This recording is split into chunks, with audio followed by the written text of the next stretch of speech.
Napakalaki ang kinakaharap na problema ng pamilya nga ni Belle. Naroon na nga't pinipilit siya ng kanyang inang-inahan na si Bea kung saan ipinagkasundo siya sa isang napakayamang investor para lamang maisalba ang kanilang business. Ngunit hindi kinaya ni sa loob nga ng isang mamahaling restaurant. Nanginginig si Belle at hindi niya alam ang kanyang gagawin.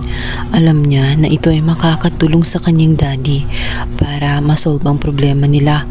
Subalit kahit anong gawin niya ay tela nasusuka siya tuwing kaharap nga ang naturang lalaki, lalong-lalo na kung iisipin niya ay halos kaedad lamang ito ng kanyang ama. Sa madaling salita, hindi kinaya ni Belle ang kanyang sitwasyon, kaya naman tinakasan niya ang naturang lalaki. Kahit alam niyang magagalit ang kanyang mami Bea, subalit ayaw niyang ipapahamak ang kanyang sarili.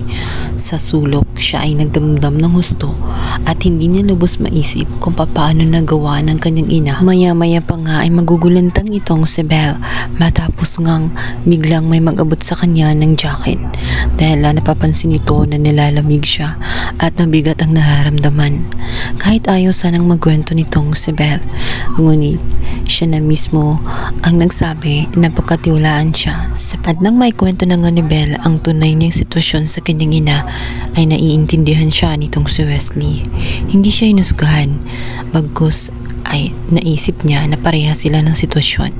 Minsan din siya nasaktan ng kanyang ina sapagkat maliit pa lamang siya ay iniwan siya. Kaya naman sinabihan siya nitong si Wesley na ikalma na lamang ang kanyang sarili. Isipin na lamang niya na hindi siya nag-iisa sapagkat may mga tao din talaga na dumanas ng ganoong sitwasyon. Dahil doon gumaan ang pakiramdam ni Belle at sinabi niya sa kanyang sarili na kahit ganoon ang ginawa ng kanyang mami Bea, ni kailanman walang galit sa kanyang puso at hindi niya ini-hate ang kanyang ina.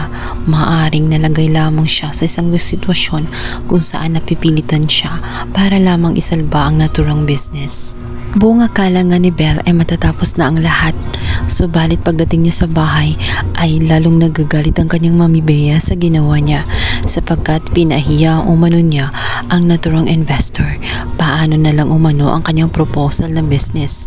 Paano na lamang niya matutulungan ang kanyang ama sa naturang problema sa negosyo?